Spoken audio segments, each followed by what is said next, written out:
네, 고맙습니다.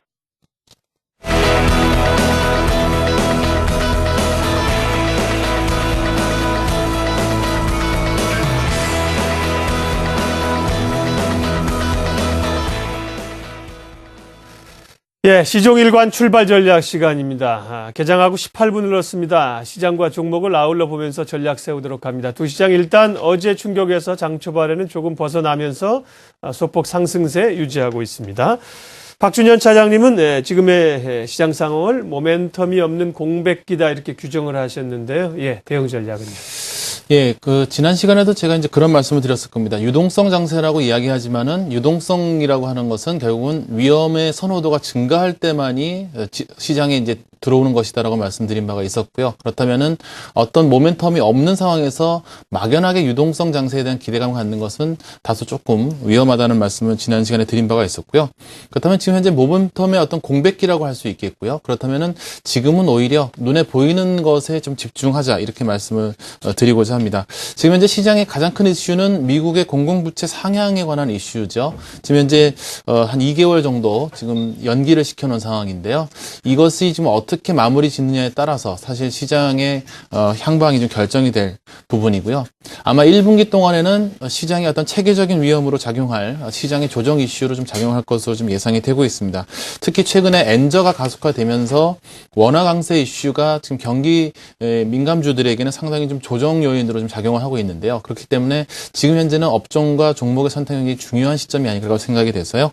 눈에 보이는 세 가지에 집중할 팩터를 좀 우선은 말씀드리고 각각을 좀 설명드리도록 하겠습니다. 기본적으로 가장 먼저 눈에 보이는 것은 중국의 경기 반등 모멘텀이라고 말씀을 드릴 수 있겠고요. 두 번째는 미국의 금융주의 실적 반등 부분인데요. 아마 이것은 QE3와 QE4의 효과에 의거한 것이 아닌가라고 생각하고 있고요. 마지막 세 번째로 엔저 가속화에 따른 원화 강세 환경에서는 어떤 종목을 좀 집중할지 말씀드리도록 하겠습니다. 첫 번째, 중국 경기 반등 모멘텀인데요. 제가 그림을 하나 준비를 해봤습니다.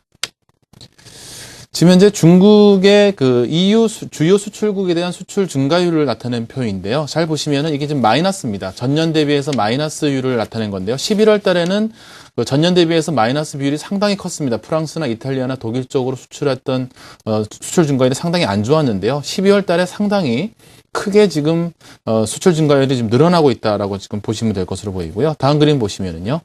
경기 선행 지수와 중국의 PMI 지수 증가율을 나타낸 표인데요. 과거에는 지금 경기 선행 지수와 PMI 지수가 동행하는 모습을 보이지 않았지만 2012년 들어와서는 동행하는 모습을 보여주고요. 경기 선행 지수가 PMI 지수를 적극적으로 이끌어주는 구간이라고 좀 보시면 될 것으로 보입니다.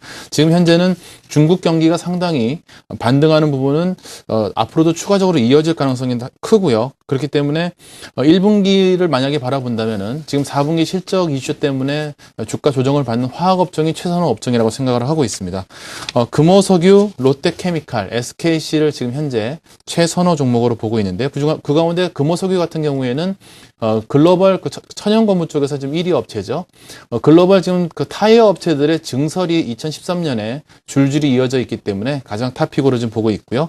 롯데케미칼 그리고 SKC 같은 경우에는 뱅가드 펀드의 지수 변경 시 FTSE에 처음으로 편입되는 화학업종이기 때문에 SKC를 수급상으로 봤을 때는 관심을 가지셔야 될 것으로 보입니다. 두 번째는 미국 금융주의 실적 반등 부분인데요. 최근에 웰스파고가 지난주에 실적 발표를 했는데요. 분기상 사상 최대의 순이익을 냈습니다. 지금 현재 미국 연준의 QE 정책을 잘 들여다보면요. QE4는 장기 국채와 단기 국채를 모두 사들이는 방식으로 진행이 될 것으로 보입니다. 가장 큰 이유는 오퍼레이션 트위스트 때문에 단기 국채가 거의 지금 소진됐다는 부분이고요. 그렇다면 단기 국채를 사들이는 과정에서 단기 국채가 금리가 하락한다면 장단기 금리차가 좀 확대되는 모습을 보여줄 것이고요. 이런 장단기 금리차 확대는 결국은 차익 금리를 낮추는 효과, 결국은 주들의 실적에는 상당히 도움이 되는 그런 부분이고요. 국내 은행주들이 상당히 그동안 순이자 마진이 하락하면서 실적 부진에 좀 시달렸고 또 주가도 안 좋았는데요. 투자 심리에 상당히 도움이 되지 않을까라고 생각하고 있습니다. 하나금융지주, 우리금융을 일단 은행주 가운데는 탑픽으로 보고 있고요. 금융주 가운데 동양생명을 최근에 수급이 상당히 좋은 종목으로 접근 가능할 것으로 보입니다. 마지막 세 번째는 엔저 가속화에 따른 원화 강세라는 상당히 좀 시장에서 민감하게 받아들이는 부분인데요. 제가 그림을 하나 준비를 해봤습니다. 원엔 환율에 따른 업종별 민감도를 나타낸 표인데요. 잘 보시면은요. 엔화가 약세인 국면에서 강세를 보였던 업종은 기계, 건설, 유건, 화학 업종이고요. 엔화가 약세면에서 상대적으로 피해를 봤던 업종 보시면은 자동차와 자동차 부품 업종이고요. 섬유 후보, 호텔 레저, 최근에 호텔 신라의 조정이라든지 자동차 업종의 조정이 왜 일어나고 있는지를 지금 나타내는 표인데요. 그렇지만은 최근에 오히려 강세를 보인 종목군들은 사실 음식료와 제약 업종이었습니다. 원화 강세뿐만 아니라 가격 인상이라는 모멘텀이 더해지면서 올라간 것으로 보이는데요. 아무래도 밸류에이션이 다소간 좀 부담스러운 구간이기 때문에 음식료와 제약 업종 같은 경우는 조정 시 매수 관점을 드리도록 하겠고요. 이런 상황, 이런 어떤 그 변수를 가정해서 종목을 선정을 해봤습니다. 두산인프라코어, 삼성물산, CJ제일제당, 대상을 선정했습니다. 네. 네, 지금 상황에서 공략할 만한 공략주들 투자 전략 주셨습니다. 뭐 화학주 그리고 음식료, 제약, 내수주 이런 쪽은 충분히 얘기가 공감이 가고요. 금융주의 경우는 사실 아직도 부정적으로 보는 분들이 많은데 박준현 차장은 금융주도 주목하신다고 하셨네요. 자, 김성훈 연구원께서는 이제 코스닥 쪽인데 역시 장 상황이 연초에 개별 종목 중소형 장세로 가지 않겠는가 다시 한번 점검을 하시네요. 네. 앞서 박준현 차장님께서 보이는 것만 보자, 믿자라는 말씀을 하셨습니다. 지금 제가 볼 때는 보이는 부분이 코스피보다는 코스닥이 좀 강한 것으로 보여지고 있는데요. 일단 다른 움직임을 보여주고 있죠. 특히나 이제 코스피 시장의 경우에는 지수 2,000포인트 이상의 매물벽이 상당히 두터운 것을 좀 여러분 잘 아실 것 같습니다. 그리고 이 뱅가드 펀드의 자금 이탈이라는 또 하나의 수급적 부담을 좀 가지고 있죠. 이런 상황에서 지수의 영향이 가장 큰 업종이 바로 삼성전자와 자동차인데요.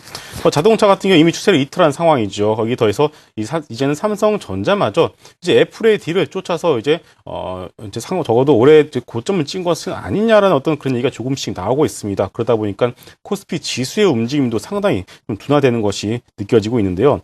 그러한 상황에서 코스닥 시장이 바닥권에서 강하게 올라오고 있는 것에 우리가 좀 주목을 해야 될 필요가 있어 보입니다. 그리고 이 대형주 중심의 코스피 지수가 주춤한 것은 비단 우리나라만의 현상은 아닌데요. 미국 같은 경우도 다우지수, S&P 500 지수 그리고 나스닥 지수 모두 고점 언저리에서 돌파를 하지 못하는 그런 상황이 있는 반면에 이제 자료를 한번 보시게 되면은 러셀 2000 지수나 S&P 400 중소형 지수 같은 경우에는요. 그림을 보시게 되면은 현재 다우나 S&P가 연고점을 뚫지 못한 상황에서 강하게 뚫고 올라가는 것을 현재 좀 볼 수가 있습니다. 러셀 2000 같은 경우, 주봉 같은 경우도 보시다시피 강하게 뚫고 올라가는 것을 볼 수가 있고요. 그리고 S&P 중소형 400 지수 역시 신고가를 지금 경신을 하는 것을 좀 볼 수가 있습니다. 그렇기 때문에 잘 아시다시피 우리나라 이제 코스닥 시장 같은 경우는 3년간의 긴 박스권에 갇혀 있는 상태인데요. 하지만 이제 지금같이 이제 저성장 국면에서 대형주에서 답을 찾지 못할 경우 그렇다면은 코스닥 시장의 경우는 적어도 상반기까지는 코스피 시장 대비 좀 강한 모습을 연출할 가능성이 높다라는 좀 판단이고요. 그 얘기는 즉 코스피 중소형주 그리고 코스닥 시장에서도 어떤 강세 현상 그래서 이제 초과 수익률을 달성할 가능성이 높다라는 점도 우리가 좀 배제해서는 안 될 것으로 판단이 되고 있습니다. 네. 시종일관 출발 전략 그리고 시장 상황 두 분 함께했습니다. 토러스 투자증권 영업부 박준현 차장, 코리아인베스트 김성훈 연구원이었습니다. 고맙습니다.